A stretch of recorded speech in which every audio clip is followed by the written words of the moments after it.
Hello, everyone. Welcome to the Wind Up with Will. This is your host, Will, here, and I'm right back at you with another video talking sports. So we're going to start off with the NFL this past week.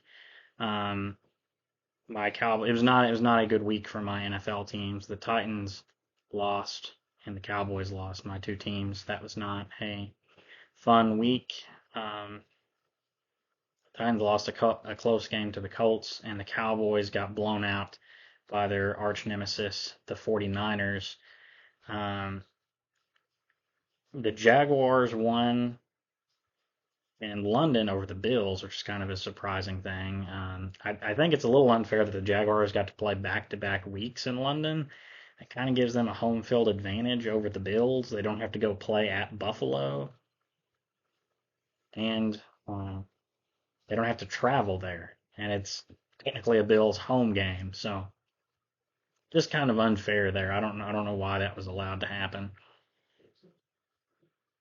Um, the Giants lost again. That's another day ending in Y. The Jets and Broncos is actually an interesting close game this past week. For two bad teams. I mean, the Jets have potential. Like losing Aaron Rodgers was a blow early to them. That if he stays on the field, maybe they can have a good season. More than likely, they would have a good season if Rodgers is on the field. The Chiefs beat the Vikings the other night. The Vikings, a lot of people picked them to win the North this year, and they just continue to falter. And it's really kind of looking like it's the Lions' division to win, especially with their blowout win over the Panthers. But I'll talk about the Titans and Cowboys. The Titans are struggling on offense. I think that's kind of a no-brainer. Even coming into this season, I think that was a bit of a concern of how good is Tannehill going to be. Is he going to be? Sorry, I'm gonna hold my mic. Is he going to be what he was a few years ago, or is he going to be like what he was last year when he wasn't fully healthy and that just did not pass well? I would say he's still probably the best quarterback on the Titans team, but you got to be thinking Willis and Levis they're gonna be looking at them and thinking maybe we should throw them in. It just depends on how the rest of the Titans season goes, but that as Tannehill plays with DeAndre Hopkins and the wide receiving core more, perhaps there can be some chemistry built there. Hopkins is looking like he's going to be obviously the wide receiver number one on the team. So the pass game should improve. That's what's really hurt the Titans so far this season. Is they just don't have a pass game or a very well established pass game. So there's times where it's third and long or they don't have sustained drives. And it hurts the run as well because the teams just stack the box knowing that the ball is going to be handed to Henry. The Cowboys are in a similar situation. So far in the season, they are 3-2. They had a bad loss to the Cardinals the previous or a couple weeks ago, and then this week they had a bad loss to the 49ers. And coming into this game, like I was excited and I was feeling like in my lifetime this is the largest or this is the biggest Cowboys game possibly ever of them going up against the 49ers. They've lost to them back in the playoffs back to back years. Both of them are two of the best teams in the NFL. Like this is going to be a huge game. This is going to be a huge game to determine tiebreakers in the playoffs. This is a huge moment for the Cowboys, and they played like they were an 0-5 team, like absolutely horrible. First two drives couldn't even get a first down. I think they had one or two first downs through their first three drives. Like and the 49ers are scoring like that. You can't do that. And the Cowboys' issue is they sunk too much money into a quarterback that is not worth elite money.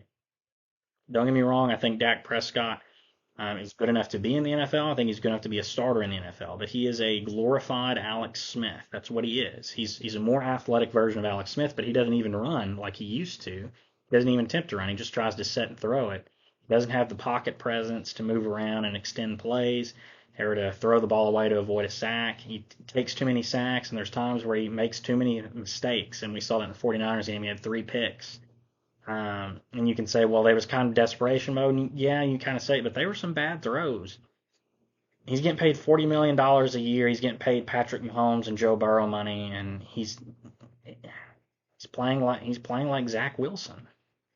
Uh, not quite that bad, but he's a glorified Alex Smith. That's what he is, and the Cowboys are really hurting paying him that money when he's not going to perform like a Mahomes. He's never performed like that, and so that's the issue with the Cowboys. They just don't have a passing game, and that's what's hurt them so far this season. Even when they played like the Jets and the Giants, there were times they got in the red zone multiple times and didn't come away with touchdowns, whether running it or passing it. And going into the 49ers game, Dak only had 4 pass touchdowns on the year.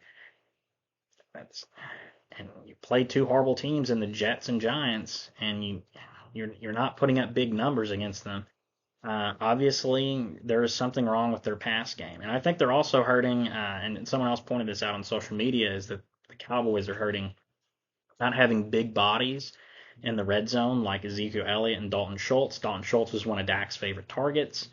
Big tight end, going to get some touchdowns, going to get some catches in the red zone. And Zeke is the guy that can sniff out the red zone. He gets a bunch of touchdowns there in goal line situations. Um, and he's a bigger running back, and he's able to push through a defender more than Tony Pollard is. Tony Pollard's kind of an open field guy. If he hits a hole, he's gone. He can get you big gains. But if a defender's hitting him, he's not pushing through that. He's going down unless he can spin away. But that's what's hurting the Cowboys in the red zone. They don't have the big bodies, and Dak is just struggling this year. He's not that $40 million guy.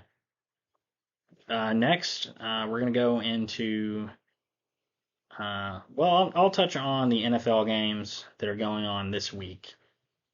So the Chiefs beat the Broncos the other night. That was kind of a close, low-scoring game.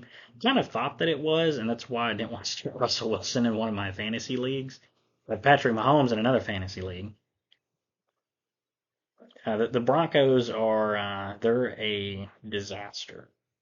I I don't think anyway they're going to fire Sean Payton after this season, but you got to be thinking like if they only get through the season with like 2 or 3 wins, he's on the hot seat going into next year. The international game tomorrow morning at 8:30 Central Time, since I'm in Central Time, is the Ravens and Titans. That'll be a good game. Good rivalry match there. These two teams have faced each other in the playoffs a lot over the past 2 decades. Um, it'll be a fun game, and as most Titans games go, it will probably be close.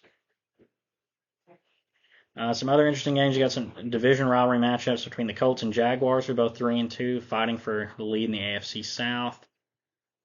You've got the Vikings and Bears fighting for last place in the NFC North. Some other interesting games. Buccaneers Lions, I think is going to be a good one. Bucks are 3-1.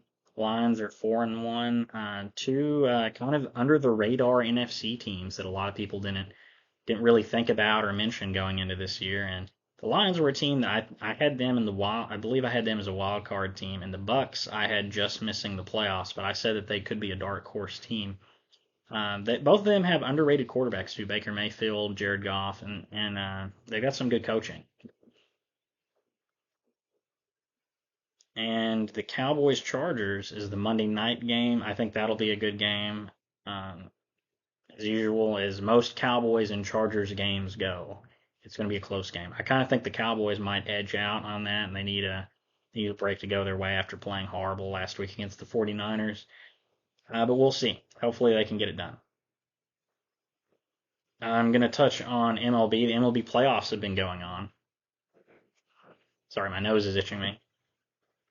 So the MLB playoffs is a weird format. They try and do it like the NFL does, where the top two, like how the NFL used to do it, where you have 6 teams in the playoffs in each league.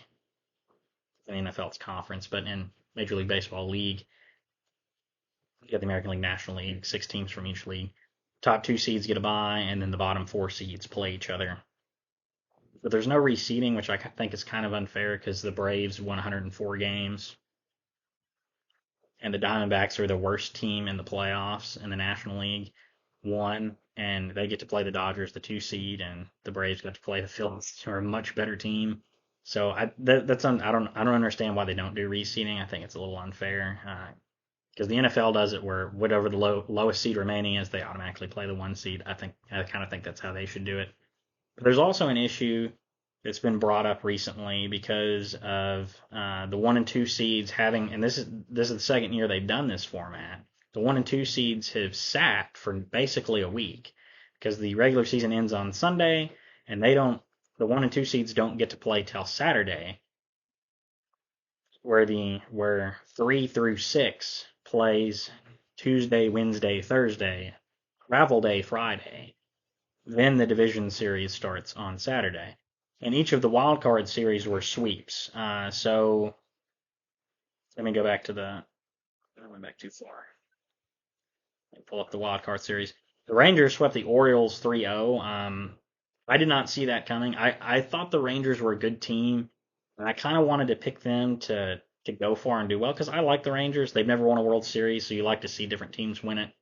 And I like their colors, team name, everything about it. They're Texas, which is cool. But they just kind of slipped at the end of the year and choked away the division, kind of like the Mets did last year. And I was just thinking, like, when you kind of lose that momentum, it's hard to carry it into the play and carry good momentum forward going into the playoffs. And so I didn't even think that they'd beat the Rays. I thought that they'd maybe take it 3 games against the Rays, but they beat the Rays pretty handily in the walk. They swept the Rays 2-0 in the wild card series. I'm sorry, I got ahead to the division series. So the Rangers swept the Rays in the wild card series. I misspoke earlier. The Twins swept the Blue Jays. I did not see that coming. The Twins got their first 2 wins in the playoffs in what feels like a millennia. The Diamondbacks swept the Brewers 2-0, and the Phillies swept the Marlins 2-0.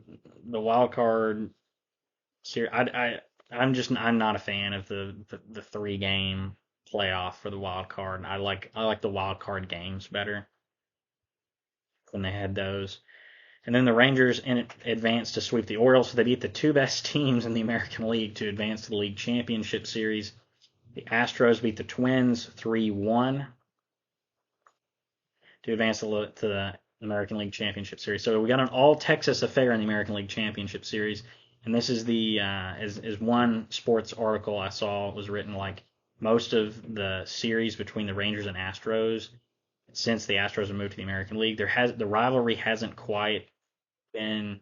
They haven't had big games. They haven't had big series because the teams haven't been good at the same time. And for most of their histories, they were in opposite leagues: the Astros in the National League, Rangers in the American League. But now that they're in the same league, same division, they become same state. They become bigger rivals, and now they're playing each other for a chance to go to the World Series. This is what rivalries are made out of. This is going to be must-see baseball. So I highly recommend watching that. I believe that starts. Let me look when that series starts. That'll start tomorrow. American League Championship Series Game 1 starts tomorrow, so I highly recommend watching that. So the Astros beat the Twins 2-1. Rangers beat the Orioles 3-0. Both of them in the American League Championship Series. And then over the National League side, you had the Braves and Dodgers, who were the 2 best teams in the National League all year, and they did not do well. And the Diamondbacks, who have the worst record of any team in the playoffs, swept the Dodgers 3-0 in the best of 5. The Dodgers, the 100-win Dodgers. The Diamondbacks have 84 wins, I believe. Yeah, 84 wins. And then the Phillies beat the Braves 3-1. I watched the end of that series the other night. I was actually at Game 1 of that series. My family's Braves fans, so we went to that series. Got to see Bryce Harper hit home run, which was pretty cool. Never got to see him and Trey Turner play before, like both of those players. It's kind of looking like we might have a rematch of last year's World Series between the Astros and Phillies, which would be exciting to have a rematch. But if you're not a fan of those teams, you probably don't want to see them in the finals or in the World Series.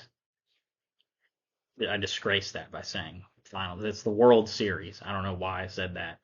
You want to see those two teams in the World Series if you're a fan of those teams. If you're not, you're wanting to see different teams there.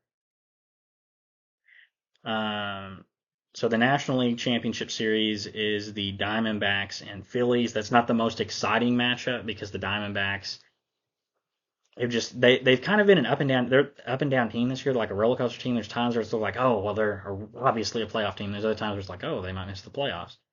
They kind of sneak in at the end because of all the chaos in the National League wild card standings. They kind of sneak in the end. They swept the Brewers. Oh, I forgot to mention the wild card series in the National League. No, I mentioned it. I mentioned that Diamondbacks beat the Brewers. So the Diamondbacks swept the Brewers. I didn't really see that coming. I thought the Brewers pitching staff would probably shut them down.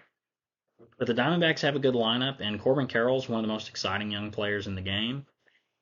I'd like to see where he goes, how good he's going to be over the next 5 to 10 years. So we've got that series starting, I believe, is that Monday that starts? Yes. So the National League Championship Series between the Phillies and Diamondbacks starts on Monday, and Astros Rangers Game 2 will be on Monday, Game 1 on Sunday. If you want to check those out, Phillies Diamondbacks is on TBS, Astros Rangers is on Fox/FS1, so I guess depending on what channel you got there or what provider you have. So I want to touch briefly on. I kind of talked about the wild card series there and not liking it. I don't think that it's a good way to go about doing the playoffs in MLB because in Major League Baseball you play 162 games. You play pretty much every day.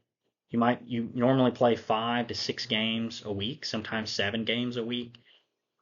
You play every day. You get in a rhythm of playing every day, and then when you get to the playoffs, the 1 and 2 seeds set for a week. Like I don't think that that's a good format. Even when you have the All-Star game, like players aren't off a week. Like the guys that don't go to the All-Star game, they're not off a week. Like you have a game on Sunday, there's a home run derby Monday, the All-Star game Tuesday, there's a travel day Wednesday, and most teams are playing again by Thursday, Friday. So like why have it set out a week? I don't think that that's a good format. I liked the wild card games better, but with 16, it's harder to do that. But I actually have a really good solution. I've told some other people this, and they thought it was a good solution. I think Major League Baseballs should do a wild card series like this. You have the 5 seed, which is the second wild card, host the 6 seed, the third wild card, in a 1 game playoff. So the 5 hosts the 1 in a 1 game playoff. The winner of that game, the very following night, will play at the number 4 seed in a 1 game playoff. The winner of that game, either the following night or you allow for a travel day, but probably should be the following night, goes and plays the number 1 seed. I think this is a great format because you get 4 elimination games in the span of 2 days to start Major League Baseball's playoffs. It gives an advantage, obviously, to the 1 seed because whoever they're going to play is either going to be out their number 1 pitcher or their number 1 and number 2 pitcher going into the division series for at least the first couple of games. So that gives the number 1 seed a huge advantage, or it should at least, but anything can happen in baseball playoffs. But I think that's a better format.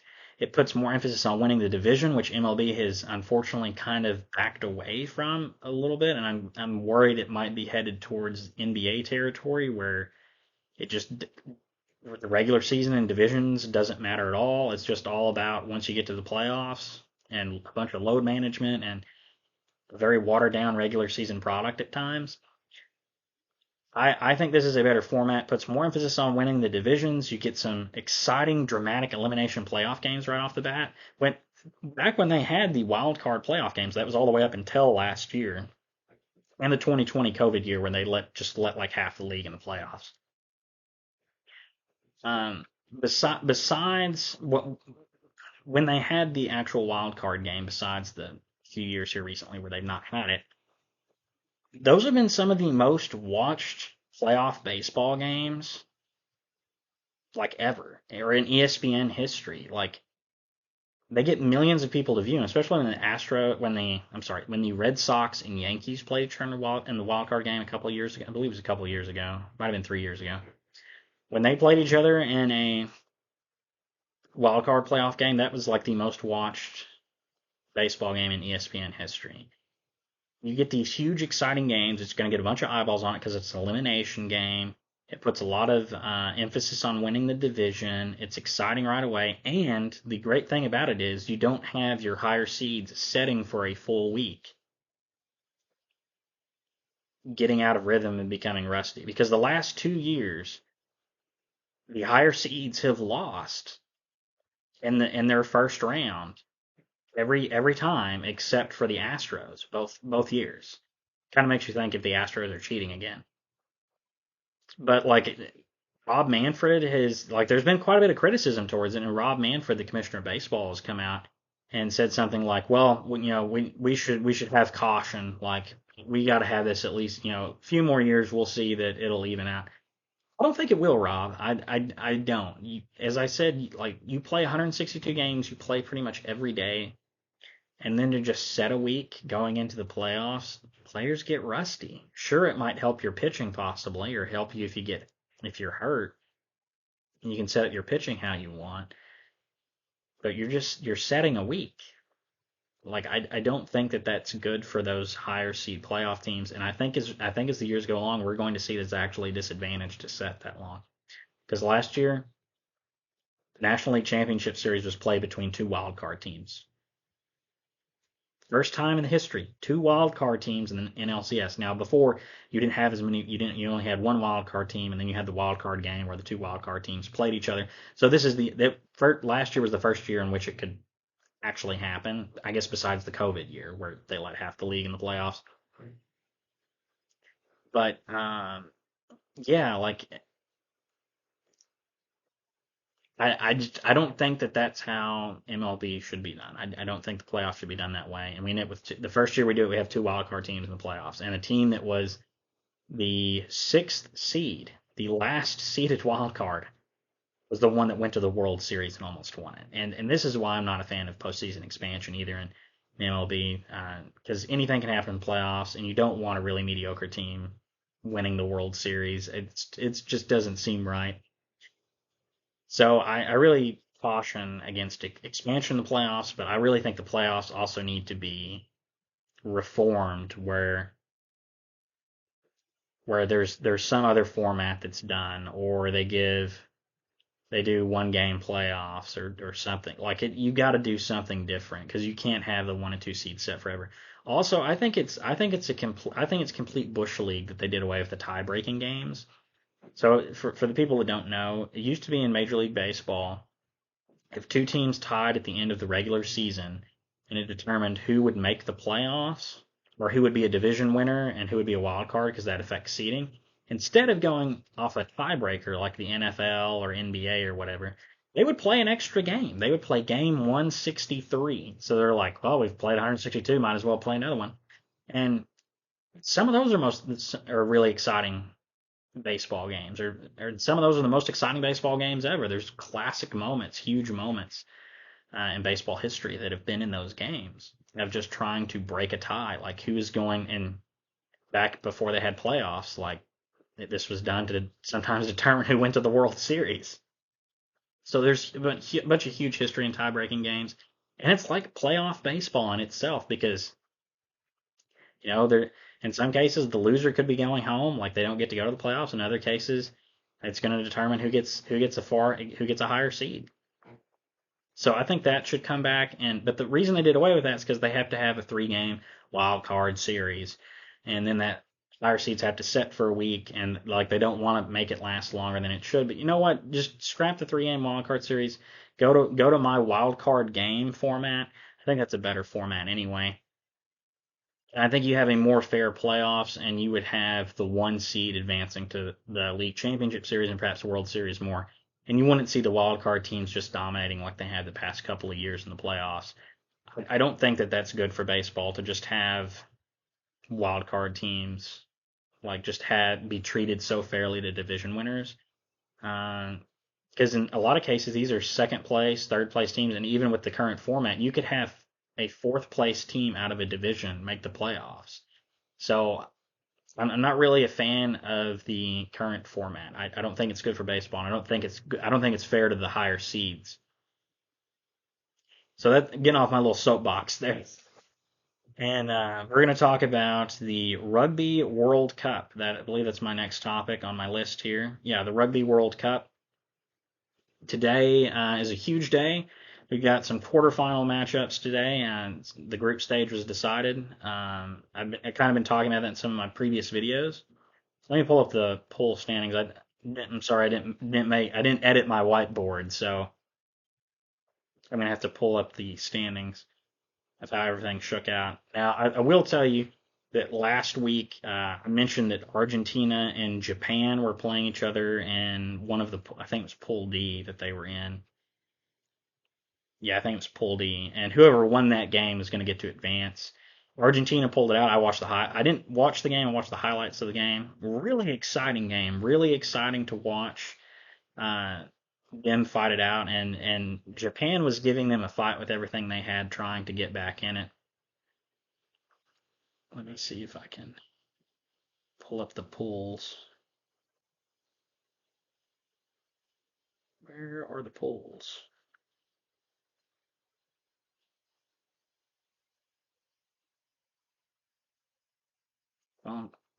Sorry, I'm having trouble getting the pools to come up.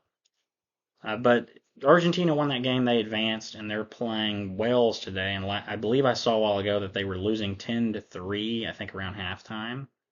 Oh, actually, Argentina has the lead now, 12-10 in that game. You can watch the Rugby World Cup on Peacock. That's where I've been watching it at. Wow, that's pretty surprising. I wasn't expecting. I was expecting Argentina to kind of play a close game. I've heard that Argentina, at least the style of play they play, they can make games close. I'm expecting the Wales to win that game. Wales looked really good in their pool play. Oh, here's the pools here. So in Pool A, you had France win the pool pretty easily. They went undefeated in their pool. New Zealand was the runners up. They beat, I believe it was they beat I think Uruguay the last game of the year to get in. Pool B was won by Ireland. They beat Scotland this past was it this past week? Yeah, they beat Scotland this past weekend. Really good game, at least for if you're an Irish fan. Scotland gave it a fight, but within the first 20 minutes, Ireland just completely dominated and rolled them over to stop over South Africa and win the pool. South Africa was the runners up, and Scotland finished third in that pool. Pool C, you had Wales win the pool undefeated, just like Ireland and France. And Fiji was the runners up. Portugal, I believe Portugal actually beat Fiji no, they tied. Did they tie? No. Yeah. Portugal beat Fiji in the last pool game, and that's the only way Australia could advance is if Portugal pulled a miracle. Portugal beat Fiji, but Fiji played them close enough to get a bonus point for losing less than 7 points, which put them on even points in the standings with Australia. And because they beat Australia, that's the tiebreaker. They advance to the quarterfinals while Australia doesn't. And then in Pool D, you had England go undefeated to win the pool, and Argentina, the runner-up, beating Japan the last game in pool play to advance. So the quarterfinals, you got Argentina facing Wales, the runner-up of Group D, facing the winner of Pool C. The other game today is Ireland, New Zealand. This is a huge game. This is at 2 o'clock Central Time on Peacock. Huge game. This is, and New Zealand is like Alabama football. Like, they're amazing every year. They've dominated rugby for over a century. They're phenomenally good. They won 3 World Cups. But they're actually the underdogs in this game. Ireland is the number one team in the world. They've dominated pool play. They beat South Africa, the defending Rugby World Cup champs, in pool play in a close game. Ireland beat New Zealand last fall in some test matches. Ireland is the favorite in this. For the first time, I think, ever, they're the favorite over New Zealand. This is a huge game, and it could go either way. I've watched some previews of this matchup, and a lot of people are like, I don't know who to pick. Like, this is huge. Ireland is very well coached, and they are almost like a Swiss Army knife in a way. Like, all of their players are able to do almost anything in a way, and it's why they're so good at scoring. Ireland is so good at scoring because all of their players are good passers, they're good runners, they're good at making quick decisions. So they're very well coached. New Zealand is just New Zealand. They're phenomenal. They're the Alabama of rugby, the Alabama football of rugby. They just dominate every year. Now last year I think they lost in the semifinals of the World Cup, and I think all the World Cups they maybe made it to the semifinals. I think I'd have to look that up. But this is a huge game. If New Zealand loses, their head coach could be fired. And for Ireland, if they lose, the dream of winning the World Cup slips out of their grasp again, and the curse of the quarterfinal continues. Ireland has made it to the quarterfinals of every Rugby World Cup and failed to advance every time. This is their big bugaboo. This is their this is the hill they have to cross, and it's going to be a great matchup. Uh, but they are playing at 2 o'clock Central Time. It's a huge game. I'm going to go with Ireland in that game. I'm going to say that they win a close game. I think both teams are going to score a bunch, so I'll say Ireland 31, New Zealand 28. Give a American football score there. Ireland wins, and they will advance in my prediction to face Wales in the semifinals. The other two matchups take place tomorrow, and that is England Fiji, which will be a good matchup. Fiji was ranked higher than England coming into this World Cup in the Rugby World Rankings. And then France South Africa is the other game tomorrow. England and France were the group winners, so you got to think that they're favored. South Africa, though, won the last Rugby World Cup, so I think that's going to be a great matchup between the host nation for this World Cup and defending champions. So that'll be a great matchup. I think England Fiji will be a great matchup. I think all four of these. Sorry, excuse me. All four of these quarterfinal matchups, I think, are phenomenal matchups.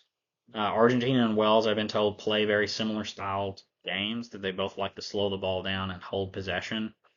Ireland and New Zealand. Ireland's the best team in the world right now, and New Zealand is formerly the best team in the world and still one of the best teams in the world. You've got England, who is trying to get back to the World Cup final. They lost in the final last year to South Africa. Fiji is a nation that's wanting to prove that they belong here, that they are equal to these other nations. They've shown in the past that they can beat some of these teams, and they're wanting to prove that they belong here and belong in the semifinals, as well as Argentina. They're a team that's not a big traditional powerhouse in rugby, but wanting to prove that they can advance. And then you've got France and South Africa. France, who have played in the finals several times and never won it. They're the host nation this year. They're one of the favorites to win the World Cup. And you've got South Africa, the defending champions, who are wanting to, if they end up winning the World Cup final, will surpass New Zealand for the most World Cup finals. So this is a huge. These are all four great matchups. So the winner of Ireland and New Zealand is going to face the winner of Wales and Argentina, and the winner of England and Fiji is going to play the winner of France and South Africa. So I'm going to say England just edges out Fiji in a close game. And I'm going to say France beats South Africa. They're the host nation. They've got things going for them. They're going to beat South Africa to advance to the semifinals and play England Ireland is going to advance and play Wales. Those are my predictions. And I'll say Ireland beats Wales in a close game. Actually, I'll say that they beat they'll end up beating Wales by 12 points or more to advance to the final, their first ever finals. And France, I think, is going to edge out England to go to the finals as the host nation and play Ireland. And I hope Ireland can get their first Rugby World Cup final. I'm of Irish descent, so that's kind of why I'm pulling for them. And I kind of think Ireland will win it. If Ireland can get past New Zealand, I think they're going to win the World Cup because they would have had to gone through South Africa, Scotland, New Zealand, Wales, and more than likely either France, England, or South Africa again. But if they can get through New Zealand, it feels like this is going to be their year, and they're gonna taste that World Cup glory. Also, I was going to point out something. Oh yes, I think this Rugby World Cup has shown how horrible the draws were, and that they really need to reform how they draw up the pools and who plays who, because of the top five ranked teams in the world, they were in two groups. You had Ireland, South Africa, New Zealand, France, and Scotland were in pools A and B. Scotland might not have been five. I think they were ranked five. Pretty confident they were ranked five. And all of those teams are in two groups. So the other two groups are complete cakewalks for the teams at the top. Like England got a fairly easy group playing. The best teams in that group are Argentina and Japan, who are not pushovers. Japan beat Ireland in the last Rugby World Cup, and Argentina is had good games before. They're capable of beating teams, but they're not the European powerhouse teams. They're not New Zealand or South Africa or Australia. And then Wales, their group's kind of tough with having Fiji and Australia, but Australia should have been better than they were. But the five best teams are in two groups. And then, on top of it, to make it worse, the winners and runners up of those groups play one another. So out of the top five teams, only two of them are going to advance to the semifinals, which still you can say, well, look, out of that guaranteed, you got two of the better teams advancing to the semifinals. That's true. But if the drawing was done differently, or even more recently, because the drawing was done back in 2020, it was done 3 years ago when these teams were ranked in completely different areas, and Ireland was ranked like 7th or 8th then or whatever, and I think Scotland was ranked lower. So like that was based on standings from 3 years ago, and it doesn't reflect the teams on the field now, where you have the five best teams that are in two pools, and if drawing was done differently, we could maybe see four of those five teams, or maybe even all five of them in the quarterfinals. Well, we're seeing four of them in the quarterfinals. We would maybe see all five of them in the quarterfinals, or we maybe see four of them in the semifinals.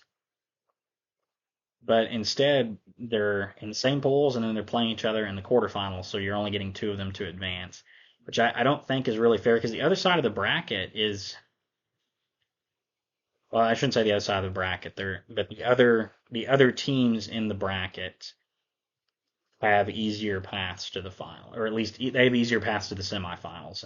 Wales and England have far easier paths to the semifinals than Ireland, New Zealand, France, and South Africa having to play one another. But getting off my soapbox again, so that's exciting. That's at Ireland, New Zealand at 2 o'clock today on Peacock. I believe I don't know if you can watch it on NBC. It might only be on Peacock, but it's going to be a great game. I highly recommend watching it. And then briefly touch on NCAA football. We've got the mighty Georgia Bulldogs that are currently losing 7-0 to Vanderbilt. Wow. Did not see that coming when I pulled up the scores. But my Notre Dame Fighting Irish are playing USC tonight in a huge rivalry game. be even more bigger if Notre Dame had not lost to Louisville last week, or if they'd not lost to Ohio State, or if they'd not lost to either one of them. That would be huge. But well, it's still going to be a huge game because USC needs to try and go undefeated to try and make the college football playoff with just how many good teams that there are. Their best chance is to win out, and Notre Dame's hoping to play the spoiler. Like I don't, Notre Dame's playoff chances are probably shot after 2 losses, but if there's a ton of chaos and a bunch of other 2 loss teams, maybe Notre Dame can sneak in. If Louisville and Ohio State continue to play good and end up themselves with a loss or two here or there and a bunch of other teams in with 2 losses, and maybe Notre Dame can sneak in. I think that's more of a Hail Mary there, no pun intended, but I think that's almost like a Hail Mary there. You gotta hope that happens, but I think more than likely Notre Dame's hoping to stay top 25, and at best case scenario they finish top 15. Maybe they can get back to 10th if they can win out, especially if they beat USC. It'll make them look better. But their playoff hopes are probably gone. Another great game that's going to be today is Oregon Washington. Washington's ranked 7th in the nation. Oregon's 8th. That's going to be a huge game. I should mention Notre Dame's 21 and USC's 10. I should have mentioned that. Any other big games today? Miami, North Carolina is also today. That'll be a good game between Miami, who's 25 in the nation, and North Carolina, who's 12. You got LSU, who's 22, playing Auburn, who's unranked. That'll be a good SEC matchup. UCLA, Oregon State is also playing today. UCLA is 18th, Oregon State's 15. Duke is playing an in-state rival, North Carolina State. North Carolina State's 4-2. Duke is 4-1. So we got some good matchups tonight in college football. I let this video go on long enough. I like to ramble and get on my little soapboxes. But that's going to be it for this video. If you like the video, comment down below. Let me know if I'm right or wrong on my predictions, my thoughts.